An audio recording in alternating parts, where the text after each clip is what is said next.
Jaipal Singh stadium के मंच पर हैं और पिछले 15 दिनों से कई छात्र यहाँ आंदोलनरत हैं और इस वक्त रुपेश पाल हमारे साथ हैं, उनसे बातचीत करेंगे। रुपेश जी, कल के विधानसभा मार्च को लेकर अब क्या कुछ तैयारियां हैं? और कल हम लोग के विधानसभा मार्च रखा गया है और पूरे झारखंड के तमाम जिलों से छात्र आज पहुँच चुके भी हैं और कुछ दोस्त लोग आ भी रहे हैं। कल सुबह तक लाखों लाख में परिवर्तन हो सकता है भीड़ का। जो दिल्ली जंतर मंतर पर देखने को भीड़ मिली थी, कल सेम भीड़, उससे भी अधिक भीड़ हो सकता है कल विधानसभा रांची में। तीसरे दौर की वार्ता भी कॉन्क्रीट नतीजा नहीं निकला, जेएसएससी पर बात अटकी, क्या कहेंगे उस पर?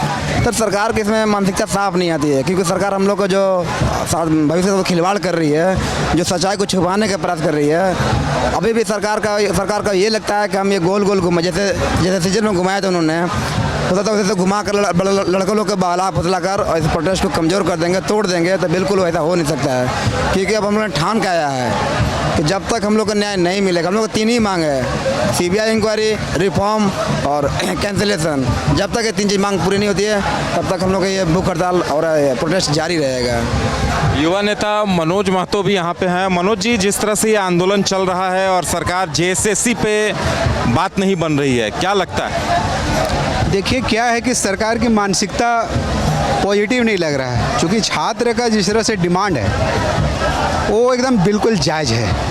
और कल छात्र जिस तरह से प्रोटेस्ट करेंगे और जिस तरह से जानकारी मिल रहा है सोशल मीडिया के माध्यम से, अन्य कई माध्यमों से, कि पूरे झारखंड से छात्र यहाँ कुछ किए हैं और कई जगह तो स्टूडेंट को रोकने के लिए, छात्र को रोकने के लिए प्रशासन तो मतलब अपना बल भी प्रयोग कर रहा है। तो आप जितना छात्र के आंदोलन को दबाओगे तो आप चाह के भी कुछ इस तरह से नहीं कर पाओगे। और झारखंड के छात्र इतने संयमित और अनुशासित हैं कि आप जंतर मंतर यहाँ के कंपेयर कीजिएगा तो आसमान ज़मीन का फ़र्क मिलेगा। आज ये अपने अनुशासन इनकी पहचान है और संयम पूर्वक, अपने शांतिपूर्वक सारी चीज़ों। एक प्रदर्शन कुछ दिन पहले देखिए जंतर मंतर में भी हुआ था, तो लाठियाँ भी थी, पत्थर भी थे। यहाँ लगता है कि बच्चे जो हैं, जो छात्र हैं, तो बिल्कुल शांतिपूर्ण प्रदर्शन की तैयारी में एकदम बिल्कुल। अभी तो आप 15-16 दिन का समय आ गया, आपने आज तक एक भी किसी तरह का उपद्रव या किसी तरह का कोई शिकायत आपने देखा कि स्टूडेंट किसी तरह का कुछ ये किए? तो एकदम बिल्कुल और एकदम जायज़ मांग है, क्योंकि आज जो भी छात्र पढ़ते हैं तो उनके मन में एक चीज़ ज़रूर हो जाता है। कोई भी एग्ज़ाम होता है, एग्ज़ाम देते भी हैं तो बच्चों को लगता है कि ये फेयर एग्ज़ाम नहीं होगा, फेयर बहाली नहीं होगा, सब व्यवस्था से ही होता है। तो जो पढ़ने वाले लड़के हैं उनके भी मन स्थिति जो है एकदम गिर जाता है। और क्या है कि मतलब हर एग्ज़ाम, कोई ऐसा एग्ज़ाम नहीं है जो कि आज तक विवादित नहीं रहा है, तो आखिर क्यों इस तरह की स्थिति है?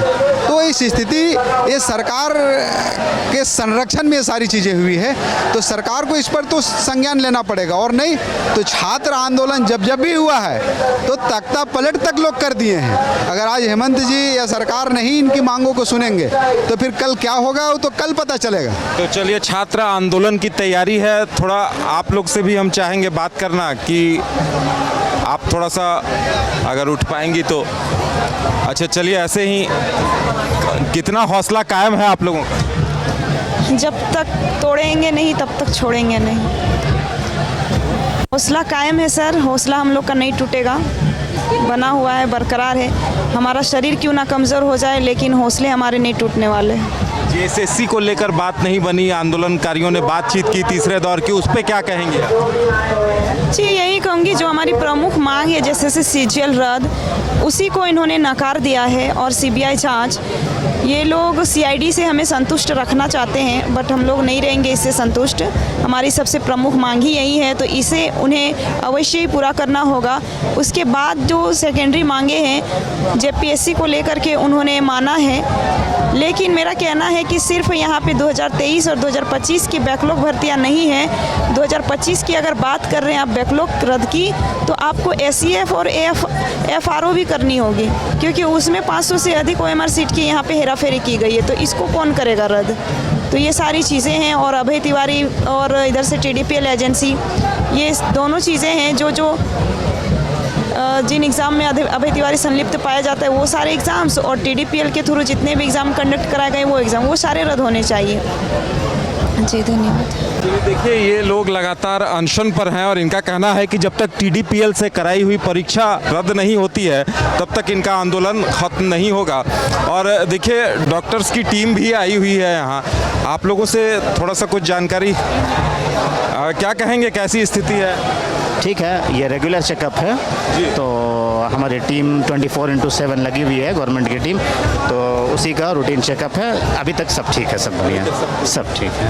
आपने भी सबकी जांच की है, क्या कहेंगे? जी, मेरा नाम डॉक्टर एजाज है। सभी लोग का ट्रीटमेंट चल रहा है। बीपी, पल्स, ब्लड शुगर हम लोग देख रहे हैं कि सब कुछ लेवल में है, सब कुछ ठीक ठाक है। तो स्थिति अभी सामान्य है, बेहतर है पहले से अपेक्षा। तो ऐसे आप लोगों की तरफ से इन्हें क्या सलाह है?